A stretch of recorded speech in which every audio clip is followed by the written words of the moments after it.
Hello, my friends. Welcome to math class. Okay, just kidding, but not really. What we've got going on today is we are learning how to do something called integration, or the antiderivative. And the reason why we're doing this is because we need to know how to take the integral of something in order to do our next topic, which is work and energy. So really today is going to be just like a math class because we're going to learn how to take the integral, and I'm going to teach it to you before you're going to learn it in math. So you get a little sneak peek today. All right, so here we go. What we're doing today is something called integration. And I'm going to start just like a physics teacher would with the physics definition.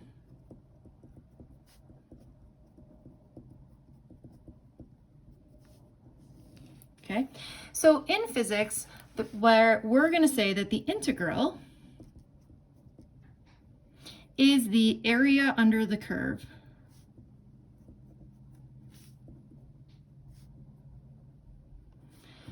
Okay, so for example, let's say we have a graph that looks like this, and we say that this is velocity versus time. And let's get wild here and we'll put some numbers on this.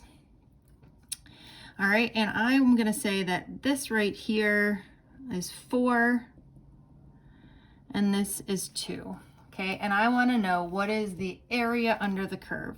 Well, first of all, why we want to know what the area under the curve is because in physics this means something. Okay, so we would find the area under the curve by saying that the area is equal to this triangle, or 1/2 base times height, or in this case we'd have 1/2 the base, which is 2, times the height, which is 4, or we would say the area is, in this case, 4. And to be specific, we really have 2 seconds times 4 meters per second, and we would say that the area is 4 meters. Okay, so when we take the area under the curve, we find that this actually gives us the distance or displacement. Okay, in the same way that we could find the slope of this line or the derivative, and we would find that that's acceleration. So in physics, the reason why we need to use the integral or the area under the curve is because it's going to tell us the distance or displacement. Okay, so again, the area could be any particular shape. But this is all great, except for, what if we have something like this? What if we have a curve? Okay, well, let's take a look. So let's say, for example, instead, we have a velocity versus time graph that looks like this. Well, we can sort of do the same thing, right? That we're going to make our best guess in terms of an area under a curve. Okay, so what we do in calculus is we are going to take some rectangles. Okay, so I'm going to make the right-hand side of the rectangle hit the curve. And I'm going to do a bunch of different rectangles here to try to get my best guess. Okay, so I might say, well, I could guess that the area under the curve, in this case, was equal to the area of the rectangle plus the area of the rectangle plus the area of the rectangle. What do you think about this? Hopefully you're saying, this is terrible. Well, what if I told you, well, you know what we can do? Let's do the same thing, but let's just make more rectangles, right? So what we did 3 before, right? So, okay, here's, well, rectangle, rectangle, rectangle, pretend like Mrs. McBride is a good rectangular. Okay, so now this is saying, well, you know, this is like a little better. There's not as much sort of extra space, right? Well, what happens if you really could take the same curve and do like a million teeny tiny little rectangles, right? So many rectangles that even though you can see them, pretend like I have so many rectangles that they're so skinny that you can't even see them, and it looks like one complete block. Okay, this is basically what we're doing. When we're finding in the integral, we're finding the area under the curve for all these different blocks. I want you to remember this picture because in calculus you're going to do this and it's going to be called Riemann sums. Okay, so let's give you some more mathy definitions. All right, the integral is given by this symbol here, sort of a curly S. And there are two types of integrals, and I want to tell you about each one because we're going to use both of them in physics because they both are useful.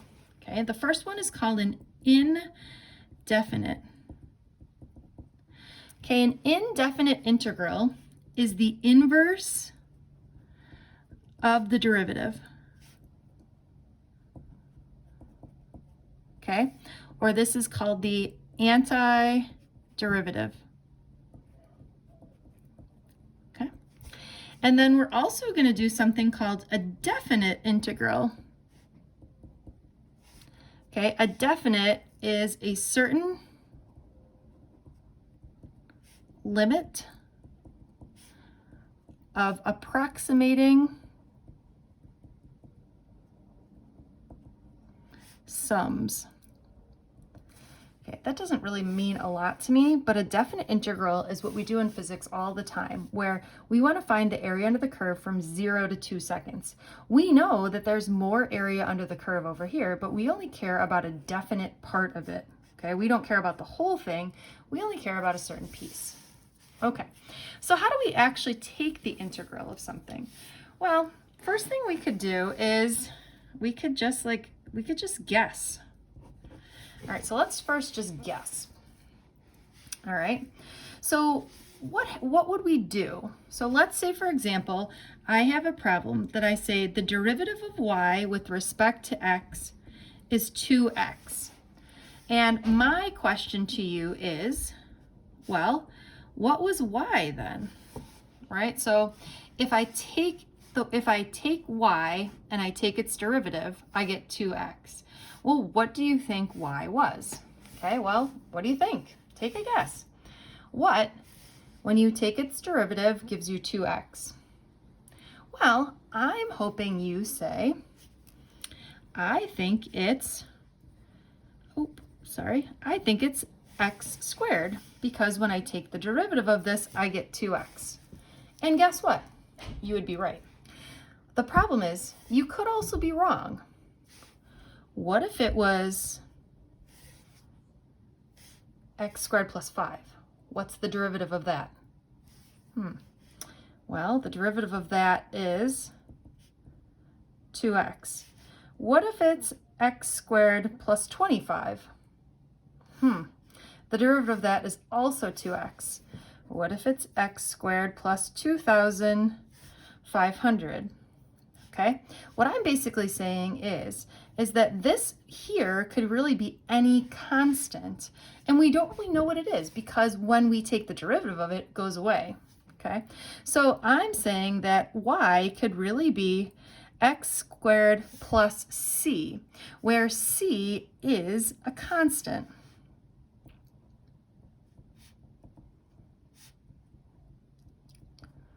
Okay, so what if you don't feel like guessing? Well, I've got news for you. Okay, we are going to figure out the formulas. Okay, so here's the formulas.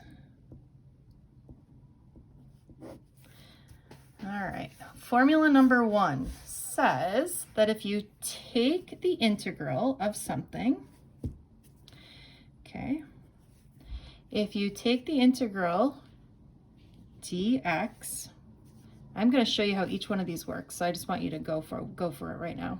Okay, the integral of dx gives you x plus c. Okay, or basically, if I take the antiderivative of the derivative, I get the thing itself. It's basically like saying, if I take the square root of something squared, I get the same thing back, right? So if I take the antiderivative of the derivative, I just get x. The second formula says that if I have some sort of constant times the derivative, or excuse me, yep, constant times the derivative, this really gives me a constant times x plus c as the integral. Okay, and then maybe the most useful one says that if I have x to some n power dx, and I take the integral of that, I get x to the n plus 1 over n plus 1 plus c. And again, each time I have to add in that plus c because I'm not exactly sure what the equation was before. Okay, so let's go ahead and do some practice, right? So for example, I want to take the integral of x cubed dx. Now you'll notice that each time I have to put the dx, right? This is basically saying, what am I taking the integral with respect to? Well, I'm taking the integral with respect to x because, again, when I take the integral of a derivative, okay, it's going to pop it back out. Okay, so this sort of follows this form here. Okay, so when I take the integral of this, I'm going to get, I rewrite the x, okay, then I'm going to raise it to the power n plus 1. So I'm going to raise it to the n plus 1, or 3 plus 1 to 4th power, and I'm going to divide by the power, okay, plus c. Now, let's just double check our work here. Well, what if I take the derivative of this? If I take the derivative of this, I bring the power down, so I get 4x cubed over 4, right? And then the derivative of any constant goes away, and this is good. Okay, let's get more difficult here. Okay, what if I have the integral of 3x to the 7th dx? Okay, so I'm finding the area under the curve, or basically I'm finding the antiderivative of this. Okay, well, again, remember, the constant sort of pops out here. So I'm going to take this 3, and then I'm really going to take the integral of x to the 7th dx, and this then follows this particular pattern. Now, you don't always have to rewrite it, but I'm just showing you why we're going to do that now. So this gives me 3x to the what power? Okay, I'm going to raise my power by 1, so this gives me 3x to the 8 over 8 plus c. Let's do a couple more together. What if I want to take the integral of 1 over the square root of x dx? Well, first thing I'm going to do is rewrite this. What do I rewrite this as? Well, it's in the denominator, which means that it's negative, and it's a square root, so it would be to the 1/2 power. So I'm going to rewrite this as x to the negative 1/2 power times dx. Again, just telling me to take the integral with respect to x. Okay, this is going to follow this particular pattern here, right? So I take the x and I'm going to do it to the n plus 1 power. Well, negative 1/2 plus 1 is going to give me positive 1/2 divided by 1/2 plus c. Now we can definitely clean this up here, right? Because I don't like to have a fraction in the denominator. Okay, so if I have a 1/2 in the denominator, I can get rid of that by multiplying top and bottom by 2. So this really is going to give me 2 times x to the 1/2, or 2 times the square root of x, again, plus c. All right, so these are all called, these are our indefinite integrals, or basically saying that we're just going to look at the area under all parts of the curve. Okay, we can find the definite integral by using this formula. Okay, so this is formula 4 down here, which says I'm going to take the integral from a to b of a specific function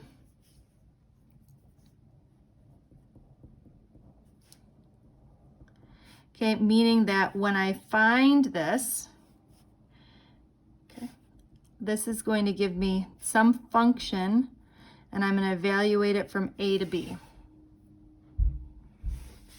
I'm sure Mr. DeSacco and Mrs. Ellis are going to do a better job, but here we go. Okay, so for example, this is going to be useful in physics, right? Because we're going to evaluate this function from x equals 1 to x equals 3. We want to take the integral, or the area under the curve, of 2x dx when x goes from 1 to 3. So this is going to give us an actual value. So the first thing we're going to do is we're going to take the integral. Okay, so I'm going to pull out the 2, and this is really x to the 1 power. So then I'm going to take the power and raise by 1, so this becomes x squared over 2, okay, or this becomes x squared. And then I draw the line here, and I say, I'm going to evaluate this from 3 to 1. So then what you do is you plug in 3 and 1 here. So I do 3 squared minus 1 squared. So again, you always do whatever's on the top minus whatever's on the bottom. Okay, so 3 squared is 9, 1 squared is 1, or this gives me a value of 8, and maybe we even say this is like 8 meters maybe, okay? But this gives me a definite value. All right, what we're going to do next is let's do some practice, okay? I will see you on the next video.